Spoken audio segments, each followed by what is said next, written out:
Hello again, I'm John Terzak, and welcome to another one of my video recipes here at The Seasoned Cook. Today, I'm going to answer the question for you, kind of an elegant question, is how to make a beef en croute, or beef en croute, slash Beef Wellington. There's so many versions of Beef Wellington out there these days. I'm going to try to get as close as I can, and don't fudge it a little bit for my own sake.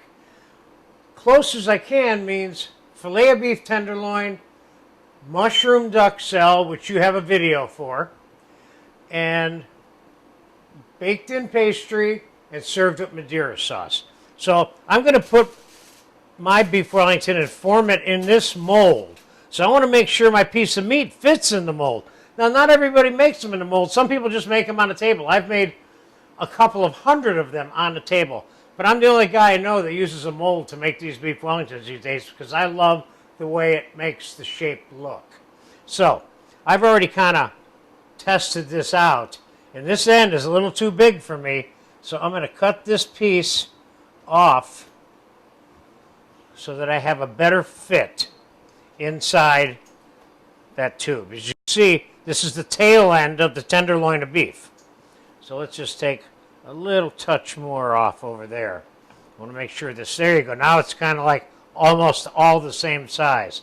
We have no problem figuring out what to do with those scraps, by the way. So I have salt and pepper on here. I'm going to sear this real quick in this hot pan that I have over here. We'll give that a second to cool after we get it seared. We're not cooking it. We want it to be completely extra rare when we put it into the pastry.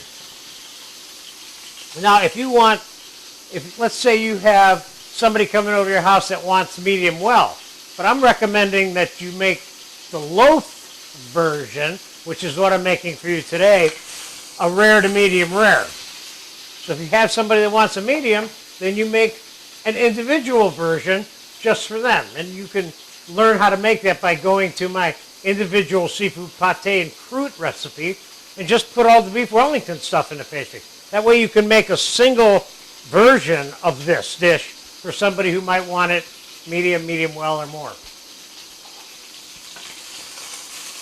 This is just about done. Just going to add a little bit more brown flavor to the outside of this.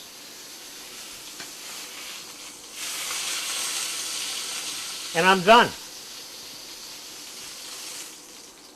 We're going to let that cool off for a few minutes, and then we're going to roll out the pastry.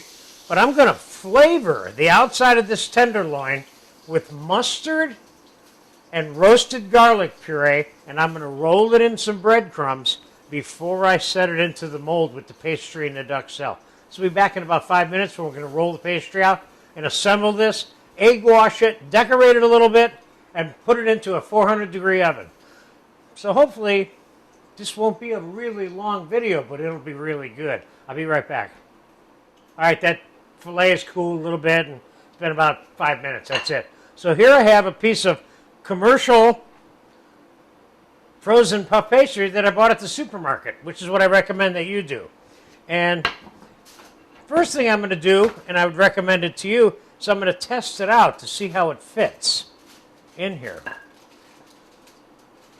So it fits pretty good, just the way it is now, but I don't want it quite that thick. So what I'm going to do is I'm going to roll it out a little bit that way, and I'm going to roll it out a little bit this way.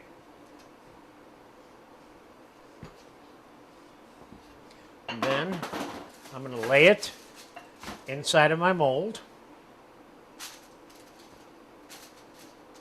And I'm going to put some of my mushroom duxelle in the bottom of this mold. But I only want to put in as much as the meat is. So I don't need mushroom duxelle running the whole distance.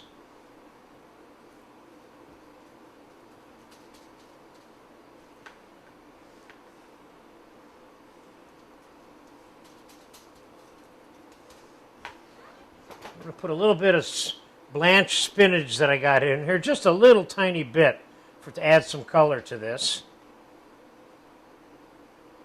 which is a twist. Spinach is not normally in beef Wellington, okay? Now I'm going to take the filet and I'm going to put Dijon mustard all over the filet. Another little dimension of flavor. This is not real common to do this for a beef Wellington. Then I'm going to do the same thing with some garlic puree, which you have a video for, of course. Just add another little dimension of flavor on the beef. Then I'm going to take this, I'm going to roll that in some breadcrumbs. That'll help absorb any moisture inside this croute and will help keep the pastry crisp and not getting soggy, which it normally doesn't get, but if it sits around for half an hour, it might. So now we're going to fit this into the mold. Time to get rid of that. And rinse off the hands.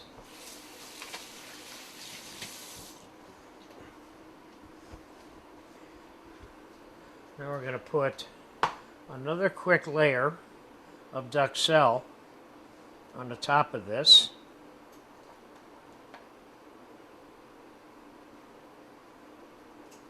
You don't want to overdo it with the duxelle. We got plenty of flavors here. And we can put a little thread of spinach on this side too. Like so. Now, we're going to see where it how it laps, and now you see how perfectly it made sense for me to roll this out a little bit. Now I have some egg wash here that I made, which is 2 egg yolks with a couple of ounces of heavy cream and a splash of cold water. Okay? So we're going to lay the first one over there. We're going to seal the pastry like so, like that. Now, I'm going to take this and I'm going to turn this out onto the pan that I'm going to bake it on.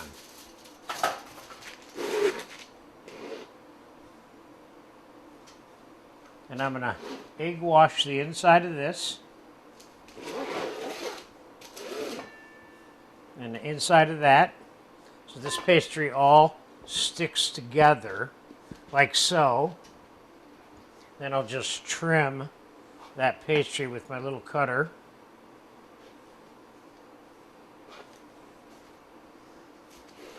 Now, could you decorate this with goo gobs of little decorations like these, little star cutters and little florets? Yes. I'm not going to do that today.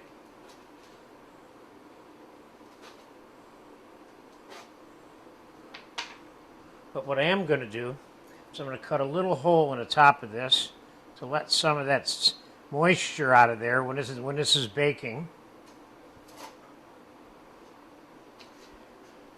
And we're going to get this excess flour off of this.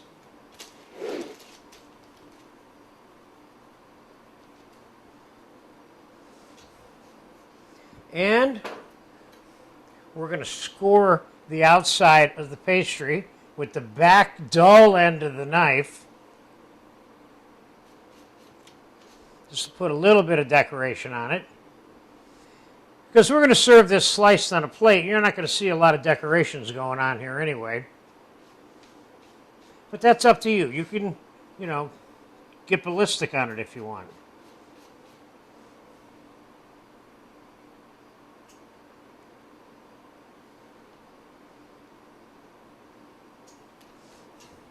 That's going to work just fine for my purposes.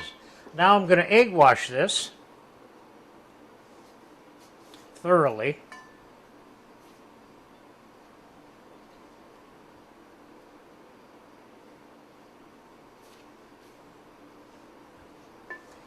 And I'm going to pop it directly into a 400-degree oven. Probably going to take 25 minutes. That's my guess. I'll let you know exactly how long it took when we come back to pull that out of the oven, let it relax for a few minutes, then slice it and put it on the plate with the Madeira sauce. I hope I'm making this as simple as I can because it's kind of simple, even though it's a little bit complicated. So we'll be back when the Wellington is done baking, and then we'll slice our beef and croute.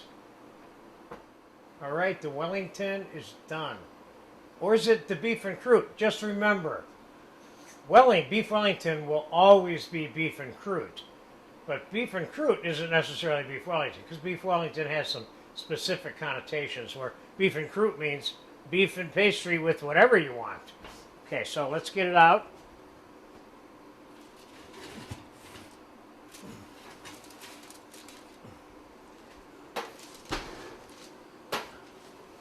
And as you can see, it's looking pretty good.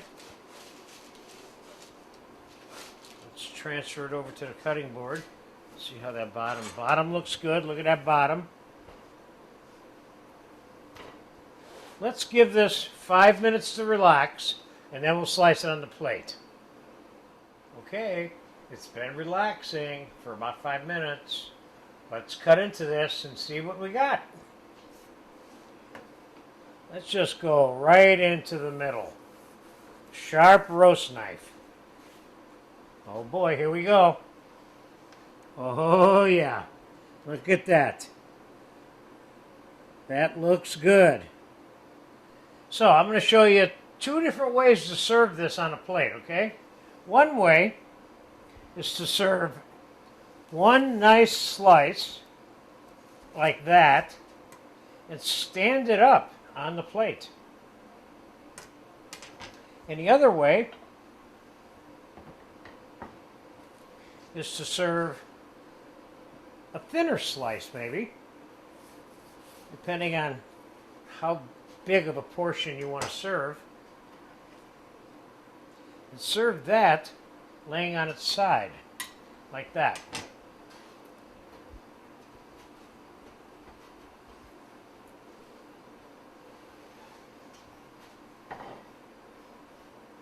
Both of these versions work perfect for me, believe me. So, the final touch, of course, is this awesome Madeira sauce that I made a video for you for. And I would definitely recommend you using this sauce with this dish. This looks really nice. Now, can I go all the way around the plate? Yes, I can. I could also do this and use a little bit less sauce on the plate.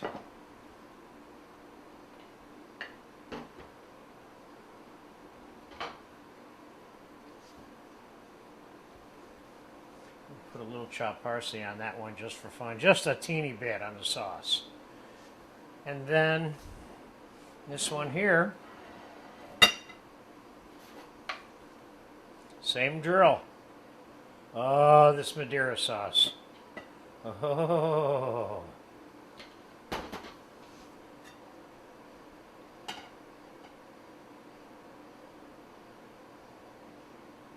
And as I mentioned to you in the earlier part of this video, if you have a guest or person you're cooking for that wants this cooked beyond medium rare, as in medium or medium well, there's 2 ways you can do it. You can make an individual one, and you can cook it as long as you want. And then if the pastry gets brown, but you think you still have to cook it more to make it medium or medium well, you can cover the pastry with some aluminum foil while you're continuing to cook it beyond the medium rare. So there you have it.